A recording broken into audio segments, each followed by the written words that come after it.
मैं प्रियंका, आप देख रहे हैं 4 PM। ईरान को सरेंडर के लिए मजबूर करने वाला अमेरिका अब खुद घुटनों पर आ गया है। एक तरफ ट्रंप बातचीत करने के लिए तैयार है, तो वहीं दूसरी तरफ ईरान ने 500 से ज्यादा अमेरिकी सैनिकों को मार गिराया है।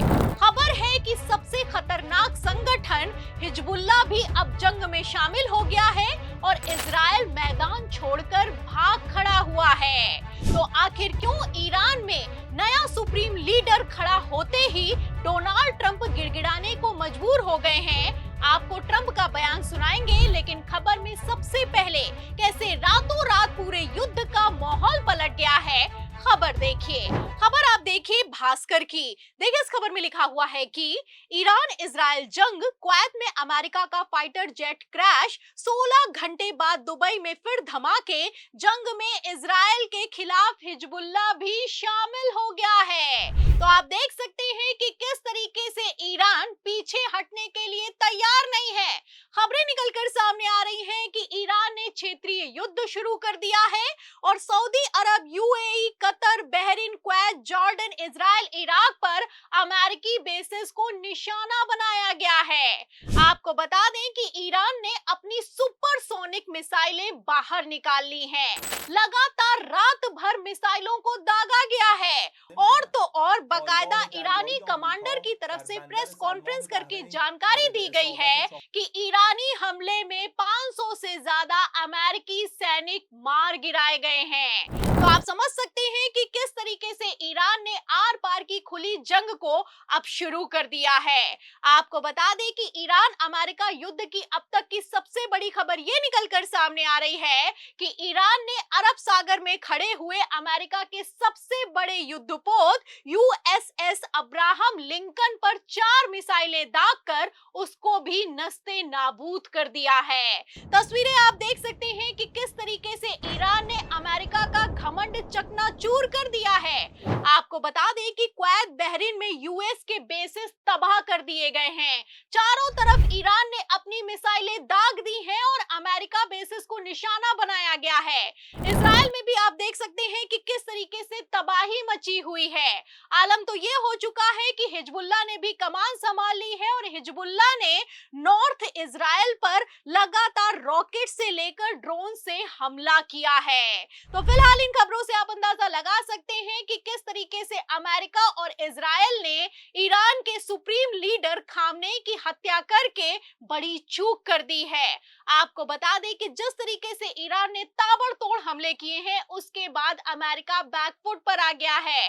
खबर ये निकलकर सामने आ रही है, आज की खबर है और इस खबर में आप देख सकते हैं कि किस तरीके से डोनाल्ड ट्रंप बेचारे गिड़गिड़ाने को मजबूर हो गए हैं। एक तरफ ट्रंप ईरान से बातचीत करने के लिए तैयार हैं, तो वहीं दूसरी तरफ मैं आपको बता दूं कि ईरान ने किसी भी तरह की कोई बातचीत से साफ इनकार कर दिया है। आप अच्छे से जानते हैं कि किस तरीके से खामनेई को बातचीत में फंसाकर इजराइल और अमेरिका ने ईरान पर अटैक किया।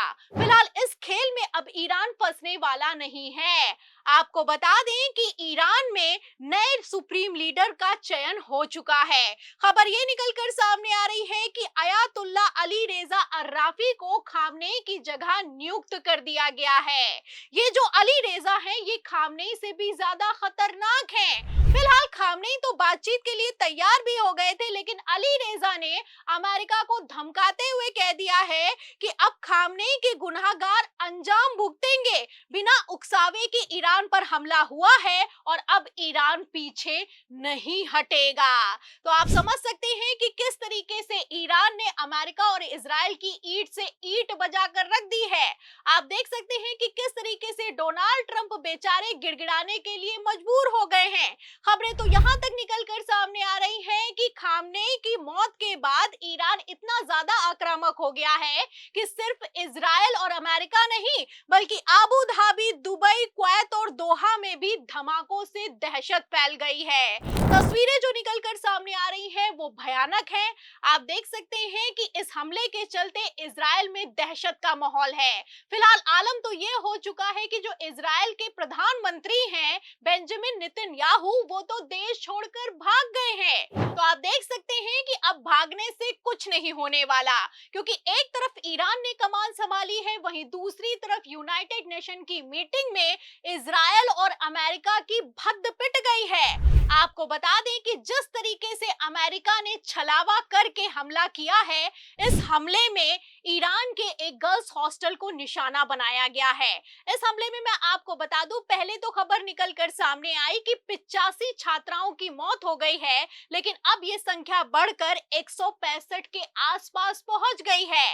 आप समझ सकते हैं कि किस तरीके से मासूम बच्चियों को इजराइल के साथ मिलकर अमेरिका ने मौत के घाट उतार दिया है। फिलहाल इस हमले से इजराइल तो भाग खड़ा हुआ है। एक तरफ यूनाइटेड नेशन ने एक्शन लिया है, वहीं दूसरी तरफ इजराइल ने कह दिया है कि इस स्ट्राइक की हमें कोई जानकारी नहीं है। तो आप समझ सकते हैं कि इजराइल बैकफुट पर आ गया है। अमेरिका बातचीत के लिए तैयार है।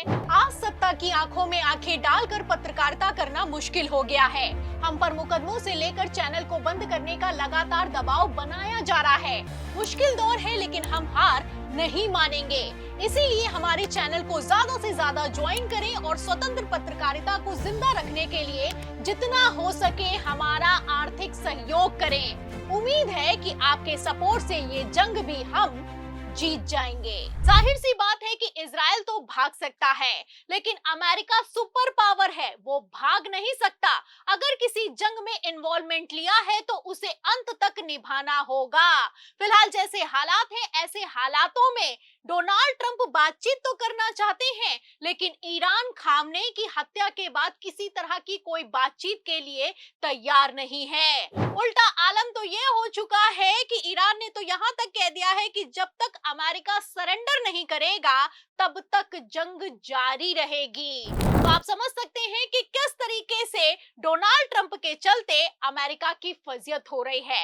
इजराइल की हालत खराब है। आप देख सकते हैं कि किस तरीके से मुस्लिम देशों में तबाही मची हुई है।